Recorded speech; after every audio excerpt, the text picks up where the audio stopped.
Sejam todos muito bem-vindos. Hoje a gente vai ter um tema muito bom. Vamos Isso. iniciar. Vou ler uma mensagem do livro Caminho, Verdade e Vida, de Emmanuel. É o capítulo 65, intitulado de Pedir. Jesus, porém, respondendo, disse: Não sabeis o que pedis. A maioria dos crentes dirige-se às casas de oração no propósito de pedir alguma coisa. Raros os que aí comparecem na verdadeira atitude dos filhos de Deus, interessados nos sublimes desejos do Senhor. Quanto à melhoria de conhecimentos, à renovação de valores íntimos, ao aproveitamento espiritual das oportunidades recebidas de mais alto. A rigor, os homens deviam reconhecer nos templos o lugar sagrado do Altíssimo, onde deveriam aprender a fraternidade, o amor, a cooperação no seu programa divino. Quase todos, porém, preferem o ato de insistir, de teimar, de se impor ao paternal carinho de Deus, no sentido de lhe subornarem o poder infinito. Pedinchões inveterados abandonam, na maior parte das vezes, o traçado reto de suas vidas, em virtude da rebeldia suprema nas relações com o Pai. Tanto reclamam que lhes é concedida a experiência desejada. E aí sobrevêm desastres, surgem as dores.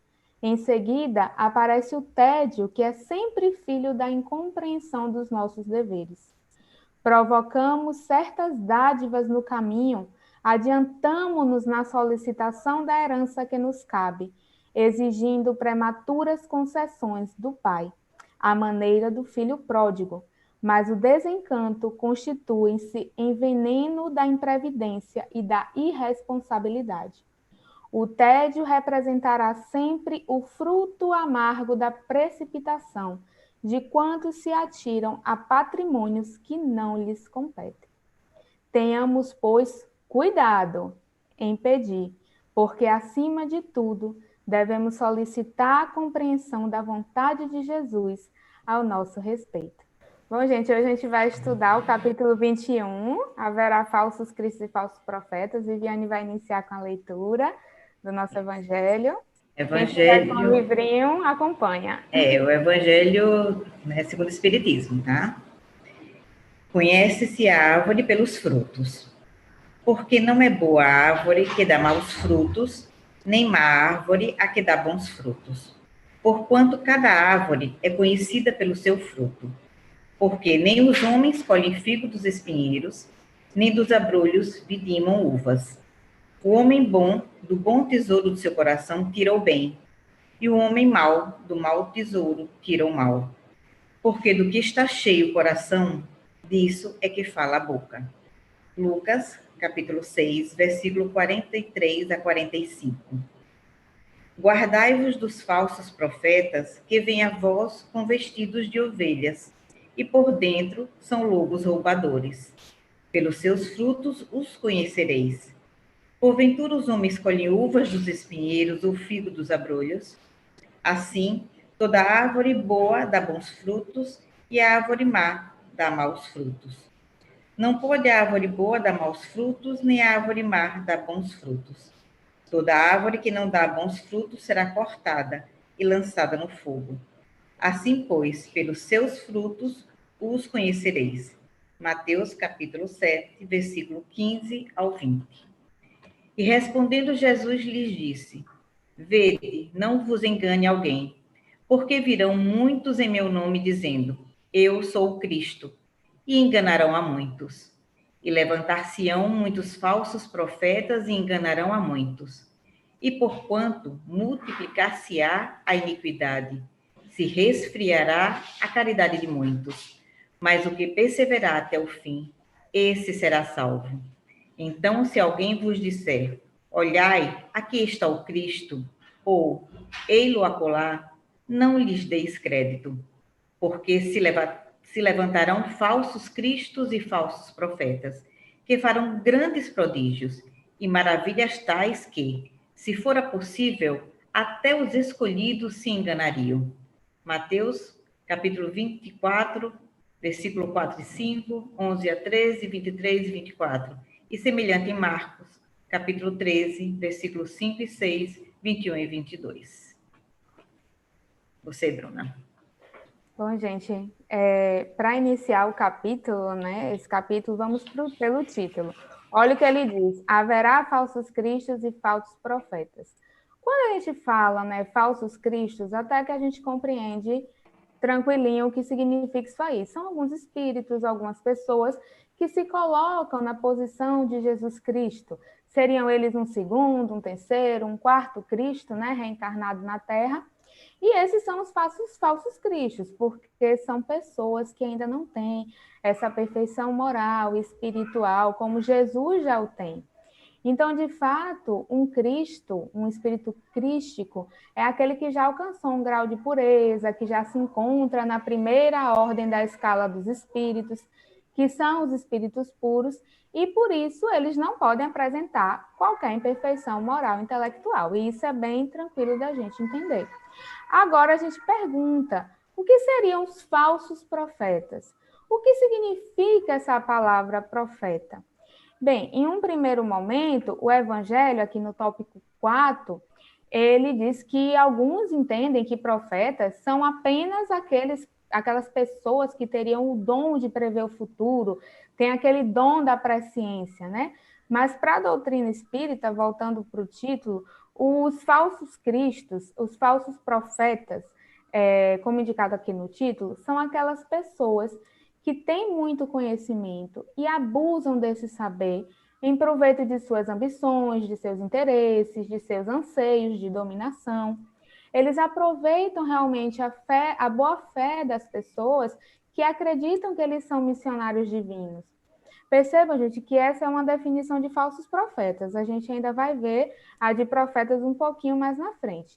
Mas os falsos profetas é isso. Para a doutrina, são aquelas pessoas que têm bastante conhecimento, são detentoras de conhecimento, mas buscando satisfazer esses seus interesses pessoais, suas ambições, seus desejos de dominação, eles abusam da boa-fé do próximo para alcançar esses objetivos, se passando por missionários divinos. Esses são os falsos profetas. E como reconhecê-los? Bom, pergunta que não quer calar: como reconhecê-los? Veja que Jesus, logo no começo, né, da leitura que Viviane fez, ele diz que a gente reconhece a árvore pelo fruto. E o que é que ele queria dizer com isso? Bem, quem é essa árvore? Quem são esses frutos? Gente, a árvore somos todos nós, tá? Somos todos nós. A árvore. E os frutos são os nossos pensamentos, os nossos atos, as nossas obras. Portanto, reconhece-se cada um de nós por suas obras, por seus atos. Vejam que a doutrina ela não está dizendo que a gente vai reconhecer um espírito por suas palavras. Não. São por atos, por atitudes. São os exemplos que dirão se nós temos condição de sermos Cristos ou de sermos um verdadeiro profeta. Ou se não, se nós somos só impostores e apenas nos intitulamos como Cristos, como profeta, sem a gente ser. E aí veja que a leitura do Evangelho que Viviane nos trouxe, ela diz que a árvore que produz maus frutos não é boa, e a árvore que produz bons frutos não é má. E assim cada árvore é conhecida pelo fruto que produz. O homem de bem tira coisas boas do seu coração e o homem mau tira coisas ruins do seu coração, pois a boca fala daquilo que o coração está cheio. Então veja que essa passagem nos confirma que o nosso coração, ele vai refletir as nossas atitudes, os nossos pensamentos e as nossas emoções. E aí, para quem está com o Evangelho, no item 2, Jesus diz: toda árvore que não produz bons frutos será cortada e lançada ao fogo. Vocês as reconhecerão pelos seus frutos. Esse lançado ao fogo, dito por Jesus, às vezes a gente se impressiona, mas significa que nós passaremos por situações difíceis, por sofrimentos, pois nós podemos aprender, né, através do Evangelho, através dos exemplos, das orientações, mas se nós optamos pelo caminho do erro, vai ser sim necessário sofrer, né, um pouquinho, para que a partir desse sofrimento a gente valorize o bem e o amor. Então, veja, essas obras falsas que possam vir desses falsos profetas, essas ideias sem caridade, com muito egoísmo, com muito orgulho, isso vai cair, por bem, por mal, porque só vai permanecer a verdade. A verdade, gente, ela é como o sol, que clareia as sombras mais densas. Mas aquilo que não é verdade e é trazido pelos falsos profetas, isso cai, porque só permanece o que é da lei divina, que é a verdade. Então, no estudo do Evangelho de hoje, é muito importante que a gente reconheça os profetas e os falsos profetas. E no item 4, na missão dos profetas, Kardec nos diz que, no sentido evangélico, profeta tem uma definição mais ampla, não se limitando àquele que pode prever o futuro, mas sendo todo enviado de Deus, com missão de instruir os homens, de lhes revelar as verdades do mundo espiritual. Então, veja que Chico era um profeta, Divaldo e tantos outros irmãos que a gente pode tirar como exemplo, né? Nesse sentido. Porque os profetas, eles trazem para a humanidade justamente essas informações da vida espiritual, da imortalidade da alma, da vida após a morte, fala sobre as penas eternas ou não, nos traz instruções sobre essa temática espiritual. E essa instrução, ela pode vir ou não com essa faculdade de prever o futuro. No item 5, prodígio dos falsos profetas, Kardec nos diz que o verdadeiro profeta se reconhece por suas características mais sérias de ordem moral. E aí a gente volta para o começo. Reconhece-se a árvore pelos frutos. Então, são as obras, os exemplos, as atitudes, as posturas daquelas pessoas que vão trazer para a humanidade a certeza de que eles são verdadeiros profetas. Nos itens 6 e 7, desculpe, Kardec nos alerta para a comunicação com os espíritos e as mensagens trazidas por eles, sabe? Porque tem falsos profetas desencarnados, que se mostram como cristos, que se intitulam como os profetas, e na verdade só trazem ideias equivocadas e em desconformidade com a lei de Deus. E aí Kardec nos orienta dizendo que o Espiritismo ele nos dá os meios de reconhecer as características dos verdadeiros espíritos, que é sempre por suas características morais e jamais materiais. É no discernimento das obras que nós reconhecemos os verdadeiros profetas. Então, meus irmãos, já finalizando, eu quero deixar assim claro nessa primeira parte que o verdadeiro profeta não é aquele que consegue ter apenas a presciência do futuro, mas é aquele que tem uma missão de instruir os homens, de revelar aos homens as coisas ocultas e os mistérios da vida espiritual. E eles são instrumentos da espiritualidade para trazerem verdades, informações à humanidade. E eu encerro minha reflexão por aqui, já passando a Viviane para continuar com vocês, Viviane. Foi ótimo, Bruna. Então, vamos lá.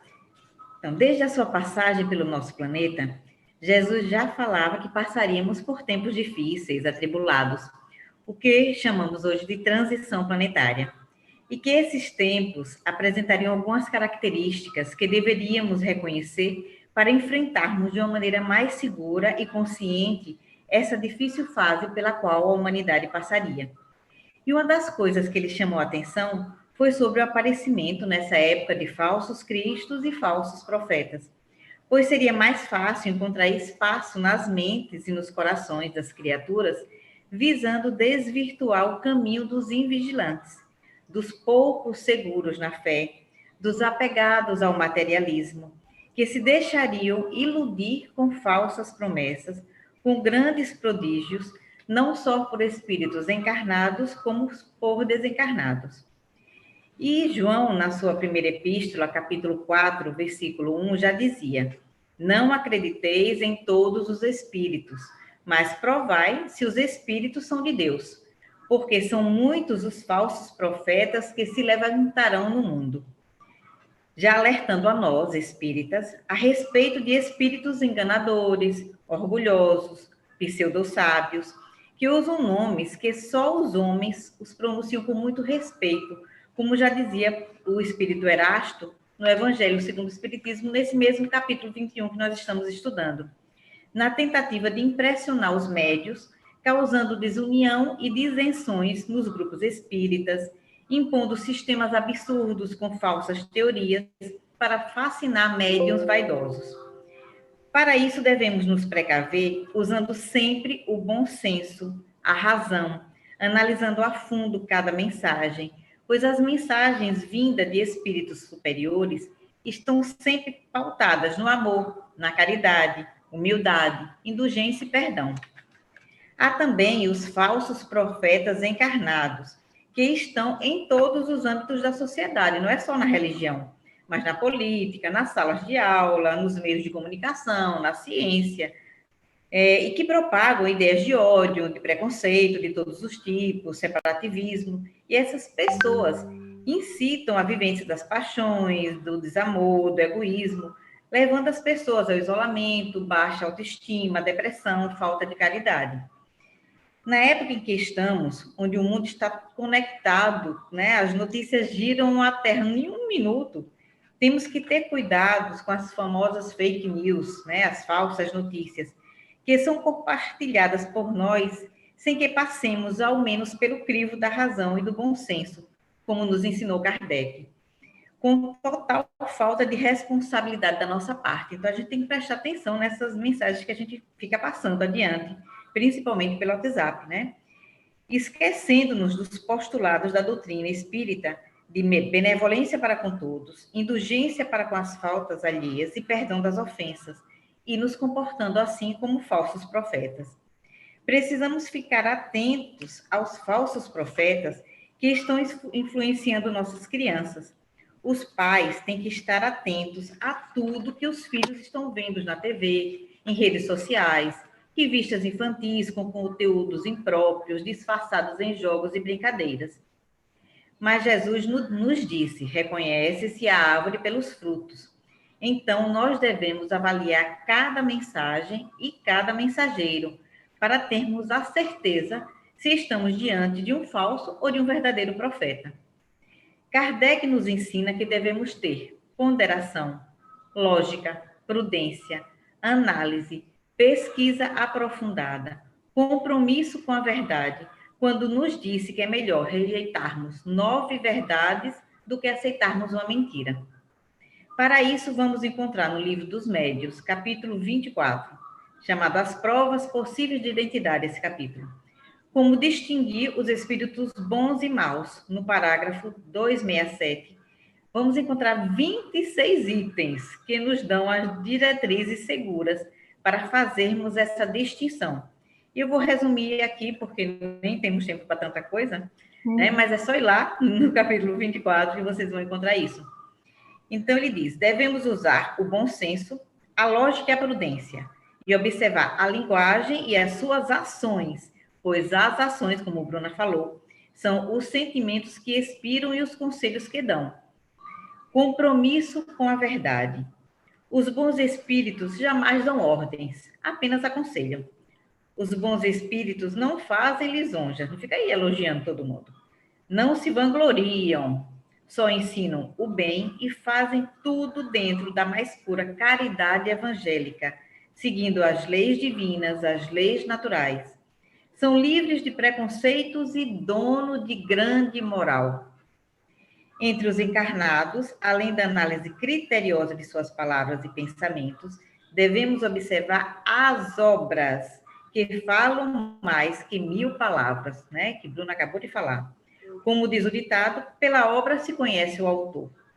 Assim, o mensageiro se transforma em mensagem. Francisco de Assis já dizia a seus discípulos: vai e pregai o evangelho. Se necessário, use a palavra.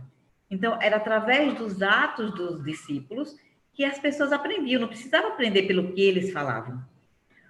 O Cristo é a mensagem viva de Deus para nós. É o caminho seguro que devemos trilhar. E ele segue sempre à nossa frente, nos mostrando a melhor rota para o nosso progresso moral e espiritual, através do seu evangelho de luz e amor. Então, nós temos a melhor rota, gente, que é o evangelho. E através dele nós encontramos tudo o que precisamos. Viviane, você sempre fala isso, né, Viviane? A rota é o É o evangelho. evangelho, é o caminho. Sempre que eu escuto, eu lembro de Viviane. Eu digo, Viviane sempre fala isso. As colocações muito boas, muito boas. Meus irmãos, vamos encerrando por aqui, vamos fazer a nossa prece, levar os nossos pensamentos a Deus, agradecer ao nosso Pai de infinita bondade, de infinita misericórdia. Deus, nosso Pai, poder, bondade infinita, Ser supremo, inteligência suprema. Nós te agradecemos, Pai amado e querido, pela oportunidade deste Evangelho, por aprender um pouco mais sobre as leis divinas, sobre a mensagem divina que Jesus trouxe para nós. Gratidão, Pai, por esta oportunidade, que possamos nos converter, sim, nos verdadeiros profetas, para que um dia nos tornemos um espírito crístico, semeando ainda amor, semeando caridade, perdão, respeito ao próximo. Senhor, não desampara os vossos filhos, toda a humanidade sofredora que tanto necessita de ti. Abençoa, Pai, os que mais sofrem. Permite aos nossos benfeitores da espiritualidade visitar os nossos irmãos mais necessitados de ti, do teu amor, do teu carinho. Permita, Senhor, que nossos irmãos abençoem todo o planeta Terra com paz, com serenidade, que tanto precisamos, Senhor. Permanece conosco, hoje e por todo sempre. Que assim seja. Que assim seja. Viviane, minha amiga, muito obrigada pela Obrigada a você também, Bruna. Muito obrigada. Obrigada a vocês. Obrigada pela presença.